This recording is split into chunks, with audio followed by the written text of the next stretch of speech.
That's depreciating your property. So, okay. So again, anything that kind of looks out of the norm more than likely is going to be a violation. When you say it depreciates the property, explain that a little bit more. Well, here's another vivid example. Let's say a real estate firm is going to put a house up for sale, and they look directly across the street, and the house is just, terrible, tall grass, junk everywhere, an in-op vehicle, for example. It's not being kept up, in terms of the home itself, and that is not going to increase or hold the value for that individual trying to sell their property. It's actually going to drag the whole neighborhood down. Okay, all right, good point. And over the years, I've talked to several real estate persons, and they've agreed with that.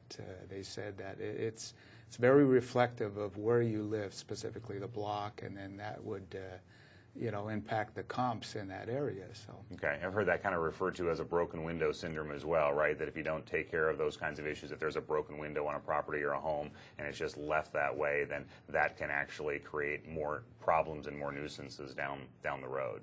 Oh, absolutely.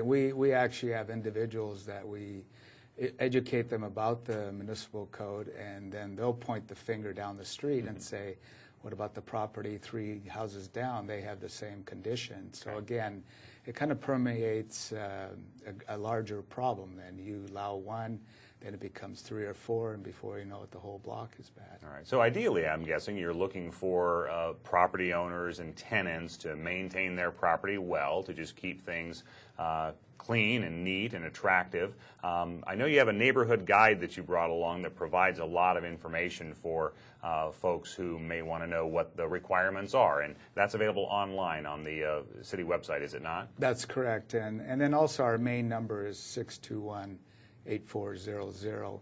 We do have this neighborhood guide in 3 languages. It's in English, Spanish, and Hmong or Southeast Asian, and it's been a very helpful guide. It's only a 4-page guide, but it pretty much lays out pretty much everything we do in code enforcement. Okay, great. So for folks who maybe are holding neighborhood block parties or neighborhood watch parties or gatherings, et cetera, maybe that would be a good piece of information to share with everyone in the area so that people know what the rules and regulations are. That would be something that would be, I'm sure, helpful to your operation. Oh, absolutely. We get invited many times to several different types of affairs.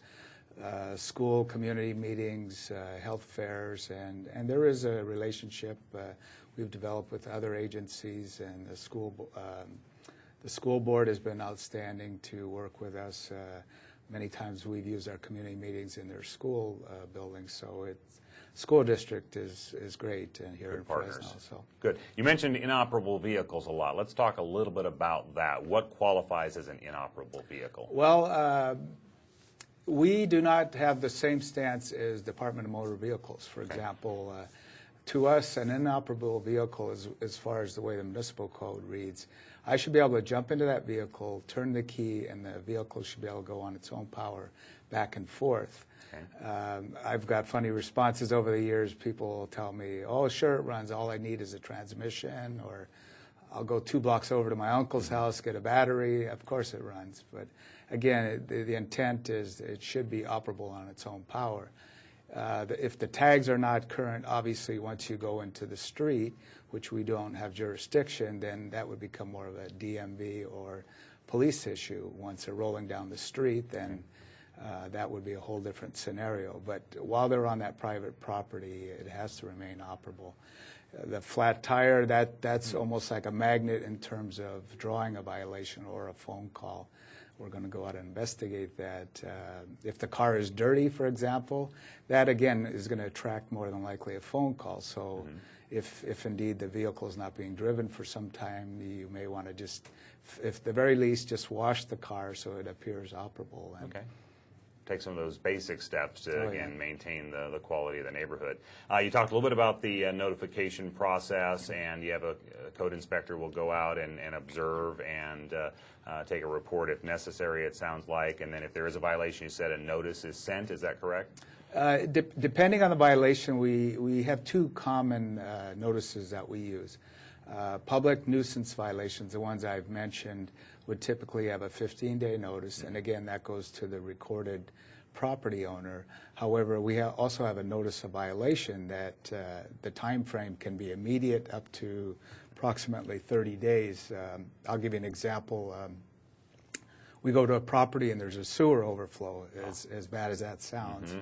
That would be something that would have to be handled immediately. We would make every effort to get a hold of the property owner within that same day and remediate that problem. If not, we would actually take care of that and then bill the property owner. Okay. Is that because it's a health and safety issue at that point? Absolutely. We don't want small kids, for example, walking through those types of conditions. And, right. then anything imminent hazard. A basic definition, anything that would attract children to that. A large hole in the front yard, a home that's open and vacant.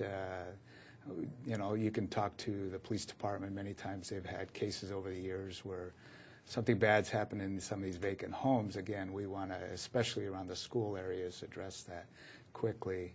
And then if you have issues where there's actual repairs within the home or maybe work done without a permit, then we have a little bit more latitude. We would probably give 30 days so the property owner would have the ability to pull permits, acquire a contractor. So it sounds like if you do get a notice, if you're a resident or a property owner and you do get a notice, the best thing to do is to contact code enforcement quickly, discuss the situation, and work out a plan to fix it. Oh, absolutely. And one small frustration we have over the years, we send a notice, it has our main phone number, and it also has the inspector's direct phone number. Okay.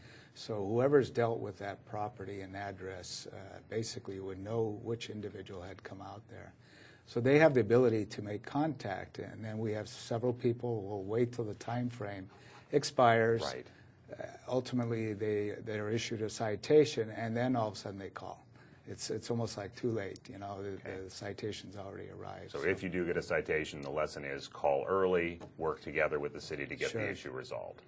And again, part of our overall role is to educate the folks on the municipal code, why it is a violation, and then also assist sometimes in helping bridge that communication gap between, say, a property owner and a renter. So. Yeah, very good. Esko, thanks for being on the program today. Really appreciate the information. Thanks for having me. I appreciate it. You bet.